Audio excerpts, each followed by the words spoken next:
YouTube, what's good? It's your boy Invade. If you don't know me, well, now you know. This question has been rampant in my YouTube comments, my Instagram DMs, my Twitter DMs, my stream. It has been rampant. What badges am I currently using now that we've gotten all of these patches? And honestly, I didn't know if it was really even necessary to even really make a video like this, because really how much has changed besides the hot zoner and a hot zone hunter and things like that. But you guys have been asking me like crazy, so I figured, hey, if you're gonna keep asking, I might as well drop it since it's requested. So without further ado, let's get into the video. But before we do that, I do want to let y'all know I do stream on mixer.com/invade every day. So if you want to slide through, show some love where we do Fortnite and 2K content, please feel free to do so.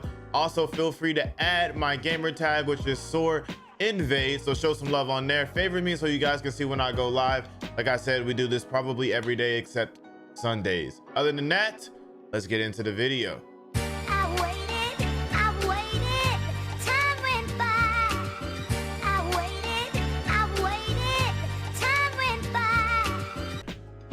All right, so here we are. These are the badges that I am currently using. Nothing has changed with finishing. Finishing is still consistent finisher. Nothing has changed with play. Well, actually, things have changed with playmaking. I'm lying. I have changed my playmaking badges. Those of you who watched me on the Pacers gaming video when we did the best point guard build, we had some different ones. I believe we had unpluckable in there, and I think that was the only one that was different. I personally feel like unpluckable does not work. I don't feel like that when I had it on that I wasn't getting ripped. And I feel like now that I have it off that I haven't been getting ripped. This is all preference of opinion, so this is all based on how I feel. But I feel like personally when I had it on that I was getting actually ripped more than when I had it off. So for me, I have it completely turned off. Since I like to play park a lot, but I'm transitioning more into pro-am now because we got the the tryouts coming up soon. Since I like to play park a lot, bailout is a great badge. I have it on gold, and I've never thrown a ball in the middle of shooting out of bounds since I put it on gold. Those of you who see the people you drive in, you see your teammate wide open because a guy crashes and you want to throw it to him at the very end, this is a great badge for you because it'll allow you to do that. Like I said, I have not thrown a ball out of bounds one time since I put it on gold. And again, with those, the way that the shooting is right now, I feel like it's really good. It's in a great state. Typically when you get that person wide open, they're going to cash it. So bailout is a good badge. Timer goes without saying. Floor general goes without saying. Handles for days goes without saying. And quick first step, obviously, because you would like to be able to move first. I see a lot of people use stop and go as well. But me personally, I'm cool with these badges. So this is what we have for playmaking. Defensive really hasn't changed. I don't think it's changed from my last video. So clamps at gold, interceptor at gold, intimidator at bronze, and pick dodger at gold. Pick dodger, to me, like I said, it works, it doesn't work. It's a badge that you don't necessarily have to have, but for the times that it works, it's nice. So I have it on gold. I can't go any further than gold. Would be cool to have it on Hall of Fame, but other than that, that's it. And then the ones that you guys have all been waiting for, I truly believe these are the best shooting badges that you can go with at this point. I'm not joking. This is probably what I'll be sticking with for a while. In the last video, let's just start off with hot zone hunter. The last time that I made a shooting badge video, I had my hot zone hunter at gold. Everybody was jumping on me because they were like, yo, what do you mean hot zone hunter not as good?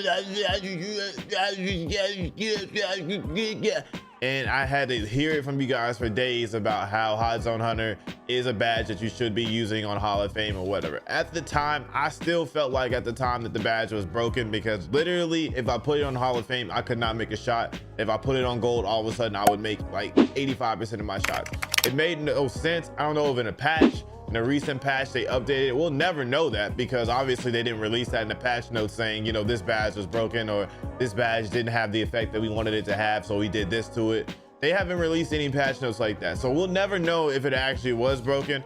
But I do have it on Hot Zone Hunter Hall of Fame again, and I'm enjoying it. Now with the Hot Zone Hunter update, a lot of you guys are freaking out like, oh, I gotta play serious all the time and I gotta do this all the time. From what they said that it's every 25 shots then it updates, right? So I've seen a lot of YouTubers saying, yo, well, what if I want to mess around in a game? Then I can't mess around anymore because I'll lose my hotspots. Listen, how many times are you trying to mess around in the game? You know what I'm saying? Like, you spend one game messing around, you're not gonna shoot in one spot the entire time messing around. So there's like 15 different hotspots. You know what I'm saying? There's probably even more than that, but I'm just counting off the 3. There's probably like at the 3, there's at least 6 or 7 hotspots, right? So as you do that, if you're shooting in the same one every time, you're not gonna mess up. Well, you will if you're shooting the same one every time, but you're typically not shooting in the same position every time. So even if you're using the same, or trying to make a video or whatever, you're not gonna lose your hotspots if you're generally a good player. You'll get them back. If you're generally a good player, you'll be fine because you'll take good shots. So even as a YouTuber, which is what I'm getting from this, is if you're saying I can't mess around anymore, and you're telling me that you don't have the ability to get good shots, to get your hot zone back. It's 25 shots. You can do that in 3 games. Like, it's not hard. If you mess up on one of them and it goes down, literally you can get open shots in 3 games. It's not a hard thing to do. People aren't playing defense like they're freaking Kawhi Leonards out here. Pro-Am, totally different story. Park, yeah, come on now. You can do it in park. So I don't want to hear that complaining about it. The badge to me is still a very good badge. I don't know why people are complaining so much about it. Range extender, Hall of Fame. Quick draw, Hall of Fame. Deadeye, Hall of Fame. Easy to say. I've heard a lot of people say that steady shooter is OP. For me personally, I don't think it's an OP badge. We saw NBA 2K Labs, they did a whole video on steady shooter and what it does, and I didn't like that it decreased the open shot percentages so much. You guys have seen my videos. A lot of shots I take is open shots. My IQ is high, and I'm not even trying to toot my own horn or anything like that. My IQ is just high. A lot of the shots that I take is open shots. So for me, I don't want to see the shot percentage go down if I'm taking open shots. I have Deadeye for that. Now I know that the difference is Deadeye is if they're closing out to you, and steady shooters if they're already on you. But if you're already taking open shots and they're not on you anyway, now this is for the people who aren't taking open shots and constantly shooting contested shots. The AKA James Hardens of NBA 2K, right? If that's how you play, then steady shooter is a good badge. But for me, that's not how I play. I take pride in taking good shots. Free machine, already know, got that on Hall of Fame. Now the last time I had corner specialist on Hall of Fame, I've actually taken that off. And I feel like for me, even though I love corner specialist, I've loved it in the past, I have a 99.3. I don't feel like it does a big enough boost for me to say, okay, let me put corner specialist on Hall of Fame. I could even go with putting it on silver, but I completely took it off because I don't think it does that good enough, and I'm trusting in myself to be able to hit the shots well enough anyway. And in most of the content videos that I've made, and even streaming, if you guys go and watch my stream, mixer.com/invade, even streaming, I haven't really missed any corner shots when I'm open, and even some of them have been contested. As a matter of fact, I've been shooting probably better than I've ever shot in the past week or so. So for me, corner specialist is off, which frees up open badges. Now the decision for me was hard to make, because if it frees up open badges, then where do you go from here, right? And I went through all of them. Obviously you don't want to go volume shooter. Now this is for shooters though, okay? Obviously you don't want to go volume shooter, because if you go volume shooter, that's just for attributes. All my stuff is 99, so that's not gonna work. We did a hot start video. Hot start wasn't anything that I was really thinking about. Pump fake maestro, we already know that's not a phenomenal badge at all. Pick and popper, I'm not setting screens. Ice in my veins, that's free throws. Clutch shooter, maybe, but we usually kill teams when we play. So clutch shooter, I can't see me using that, because I don't really go into clutch situations, because we're usually beating teams by 10-12 points, and that's usually just how it works. So for me, clutch shooter, not really a badge. However, maybe so in like a pro-am, I can see you guys using that. Deep phase, I'm not going to take a deep fade anyway. So for me, I just chose to put flexible release on Hall of Fame.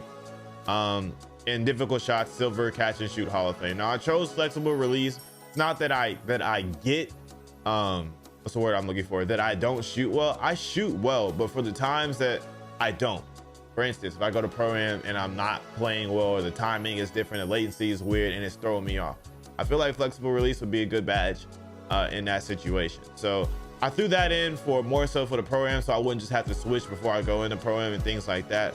So even then, even if I didn't have it on, I feel like that's the best badge to kind of circumvent the other ones that we had open. So yeah, that's about what I went with for now. I hope you guys enjoyed the video, and I hope these badges make sense to you.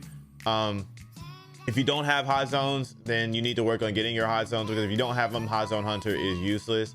And like I said, even with that, I still, even if you didn't have hot zones, I wouldn't know what to put on, because I feel like these badges are all useless unless you're working in a situation where you have lower attributes than what I have. Like volume shooter to me is useless. And tireless shooter to me is useless because I'm not holding my turbo and all that type of stuff 24/7. So yeah, I don't know what I would do even if you didn't have hot zone honor. The point of it is to make sure you get your hot zone hunter. But these are currently the badges that I am using overall. I hope that a lot of this makes sense, and if it didn't make sense to you, then I don't know what to tell you. If I could go back now, I'm gonna be keeping 100% honest with you. If I can go back now, I would make it to where I had 26 badges, probably over 30. If I can go back now, I'll probably make it to where I had 26 badges, and I would probably put more into defense. If I could get more badges for defense, I probably would have done that, because I don't think you need 30. Like I said, I'm struggling to choose. Like flexible release is like one of those badges where it's like, okay, I can put it on, and I haven't played Pro-Am to test it, so I don't necessarily know if it's going to affect what it's like in Pro-Am or not, with the latency changes being different. But yeah, if I could go back, I think I would have probably just done 26 badges and called it a day. But that's another video to be seen. We'll do some Pro-Am and test it out and see if flexible release is worth it. But again, if I find the latency and figure it out on Pro-Am completely, then flexible release will be, it'd be just like park, you know? Other than that, man, I hope you guys enjoyed the video. This is the greatest shooting badges that you could put on right now, man. I'll see you guys in the next video. Again, make sure you hit that like, subscribe, leave a comment if you enjoyed the video, and hey, listen up. If this video gets 500 likes, count it, 500 likes, I will drop my jump shot. I gave you guys a chance to do it the last two. People have been spamming me saying drop your video. If y'all really want it, if y'all really want my jump shot, get it to 500 likes. Simple. Catch you later. Peace.